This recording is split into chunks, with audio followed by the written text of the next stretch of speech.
Hi guys, this is Marc Bean with Cool Beans Knives. I hope some of you have heard of me at the NRL Hunter matches. We are here today in my forge in Sweet Creek, Arizona, and we're going to go over the process of making you guys a limited edition 1 of 20 Damascus hunting knives for the NRL Hunter. First thing we're starting with is an idea. We're going to do this a little bit different so that it's not the standard knife that I would make for just anybody. These are going to be kind of geared towards you guys, so if you like them. This would be my standard kind of drop point hunter that I'm going to do. Normally this is a little bit skinnier of a hunter that some guys like. We're going to kind of cross these two and basically make a drop point hunter a little bit smaller in between these two for you guys. So once I go with my idea, the next thing to do is we're going to, just like everything else I do, we're going to do Damascus Steel. I buy my steel in strips. They're 2 foot long. It's a specialized steel that I choose for several reasons. One is to get something that's strong, holds an edge, is beautiful when it's done, and it'll be a lifetime knife so that you can pass it on to your kids if you want to. So once again, I get these steel in strips. That's the first step, is I get it all in.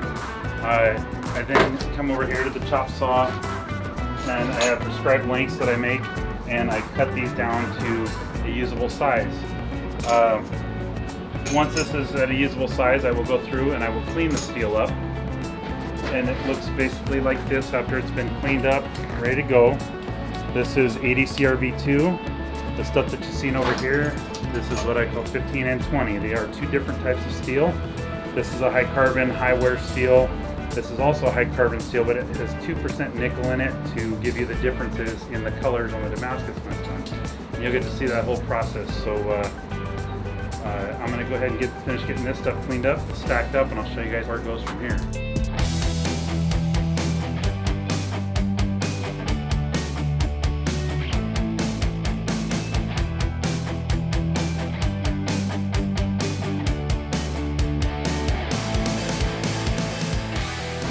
You guys saw me make the pieces of steel, stack them up, weld them together. I put a little stick on there so I got something to hold on to in the forge. This stuff I'm not worried about it contaminating, because this end piece, once it's all turned into a billet, you will see is going to get cut off anyway, so this is not a big deal. So we're going to put this in kerosene, let it soak for about 10 minutes, make sure it gets between all the pieces. Once I put it in the fire, that kerosene turns to like a carbon layer that keeps the oxygen out, and that's how we make sure our welds are clean. So let's let this soak, and then we're going to light the forge.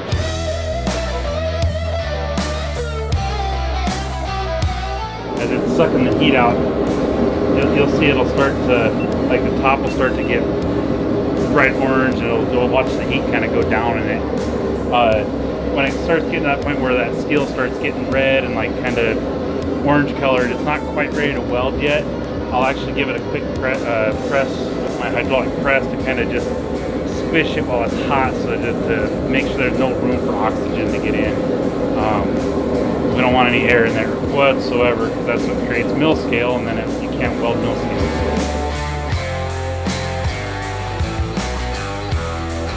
We've got the steel sitting in the forge, it's getting hot.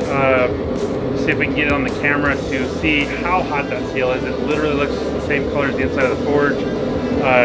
We're going to go ahead and pull the steel out of the forge and put it in the press and actually turn it into a solid piece of steel from those multiple layers that we just stacked up. It's kind of hard to explain what truly is going on. You just gotta trust me. It's freaking hot.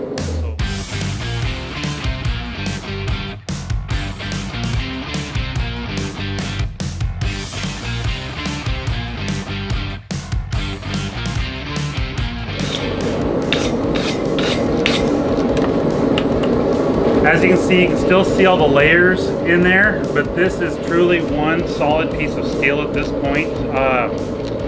You could cut it and it would just be solid all the way through. That is all it took to forge weld that together. So next is we're going to heat it up and start drawing it out and turn it into a longer piece of steel to work with.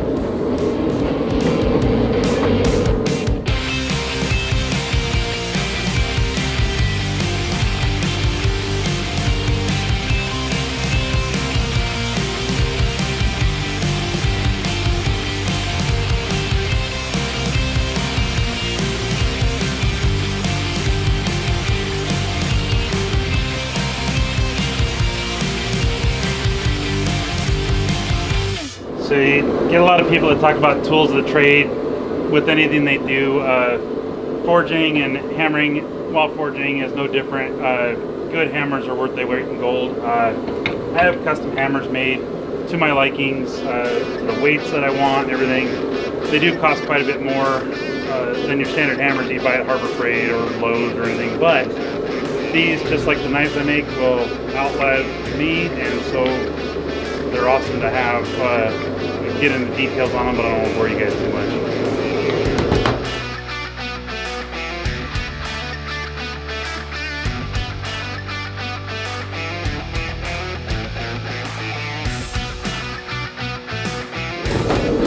There we have our initial billet of steel. Obviously it's hot, I'm not going to touch it. Let this cool down a little bit, clean it up, and cut her up, restack her, and make it a higher layer count like we talked about. Got our billet of steel here. Like I said, we're getting ready to clean this up, so we're going to go ahead and cut the ends off real quick and grind her up and make her pretty, and start getting her ready to restack for more.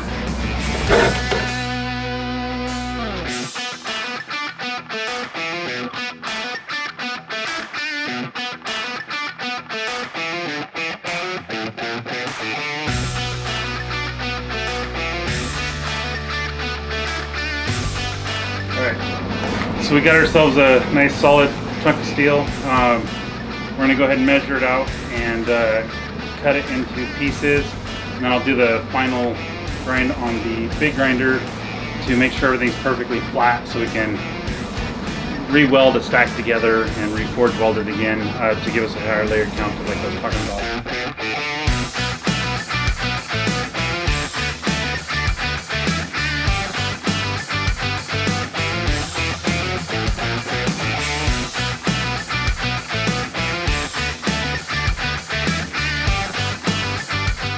Go around, we're not just going to just tack the corners, we're actually going to weld every seam on here. That way I know at this point I don't have any problems. So let's head back over to the TIG welder real fast and give her hell.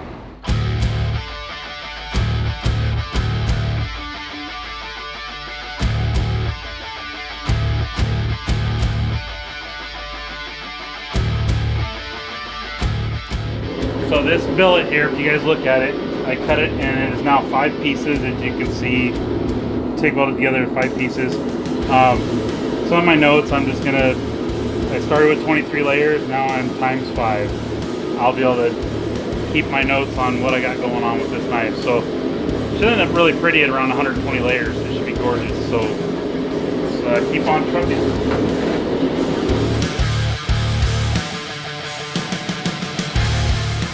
Alright, the forge is hot, so let's make this steel hot.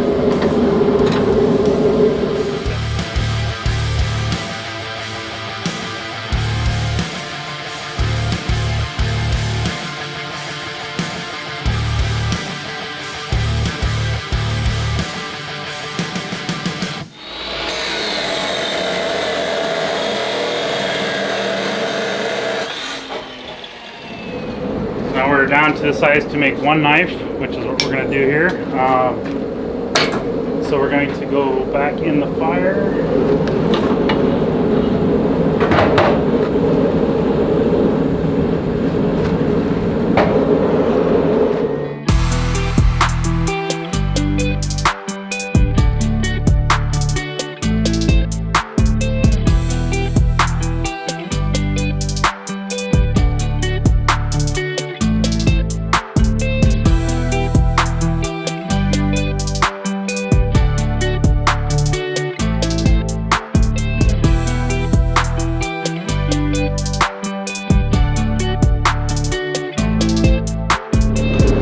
Some of this stuff I get really crazy about as far as forging in the shapes and stuff. Unfortunately, I don't get too crazy with shaping the handle all the way on these, because as I'm working it, I like to find and achieve a certain feel. I can't do that while the steel's hot. I'm trying to hit it with a hammer, so I will resort to this last part of just using my grinder to shape the last bit. But as you can see, there's your NRL Hunter first official series limited run hunting knife.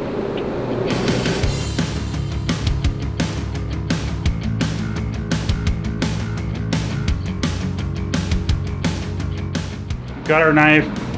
It was forged to shape. It has been ground and profiled. We're ready to start grinding the bevels in, drill the holes for the handle pins, do a little bit of file work on top for some traction, and kind of start making this thing look like more of a real knife. As you can see, we already have our blade here. So I like to just kind of give myself a little reference here of where I want that bevel to come to, and so I just make myself a mark, and I have what I've made here is what they call a file guide. So I literally just take this thing and line it up with my mark, and that way I've got a reference when I'm grinding in the bevels of where to go.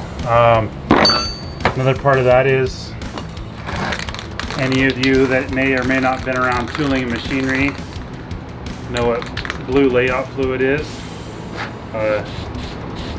It helps to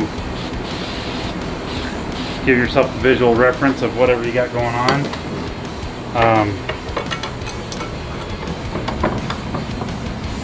And I know it's all freehand.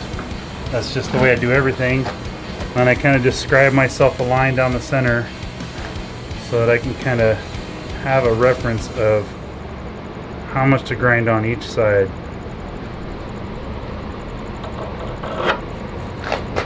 And this way I kind of know where I'm going to be. So at this point here, I'm ready to grind in the bevels and start getting ready for the last few steps for heat treat. So let's do some more grinding.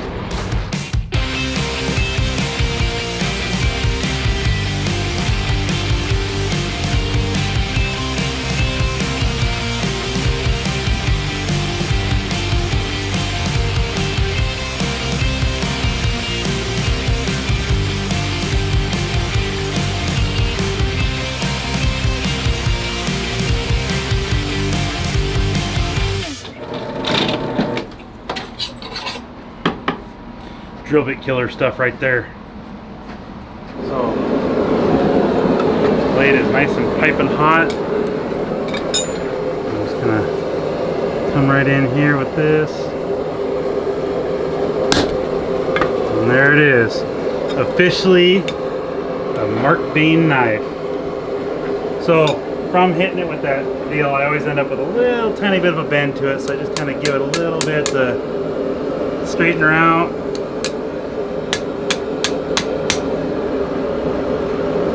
There we go. Perfect.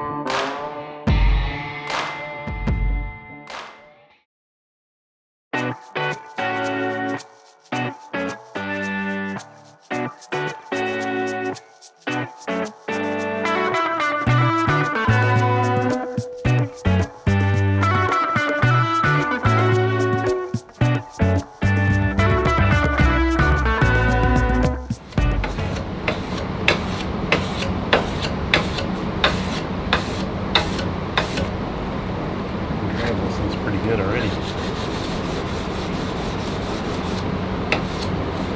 We got our knife all sanded, laser etched, everything's ready to go. It just looks like raw steel right now. We're getting ready to soak it in ferric chloride. It's going to bring out the Damascus patterns and give that beautiful, unique look that they like to get. So just kind of stick it in the acid and make sure that things are nice and clean before it went in. You can see, you can already start seeing a pattern there, but we're going to let it soak in there for a little bit, and it'll bring it nice and dark. So we'll give that about 10-15 minutes and pull it out, see what it looks like. All right, so we let her sit for a little bit. Let's see what we got. So as you can see, we got ourselves some Damascus pattern, and it's beautiful. So, getting closer.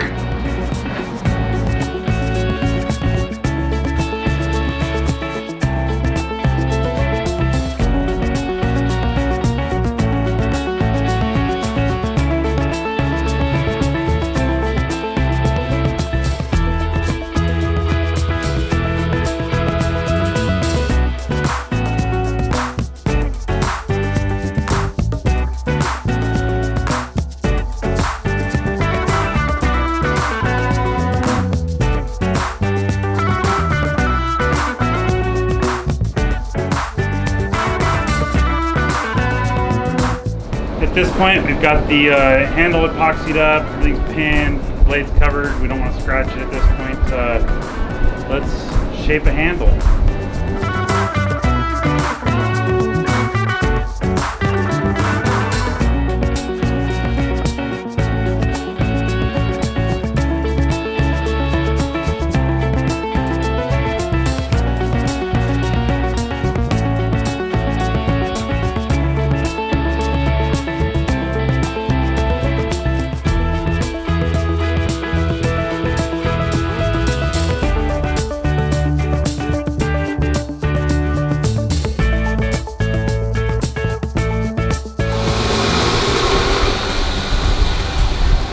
Like when I sharpen them, I'm looking for that curl to know that it's all the way to the edge. I can feel it in there, so now when I go to sharpen it with the stones, it'll be nice and quick. So let's go polish this blade up and see what it looks like.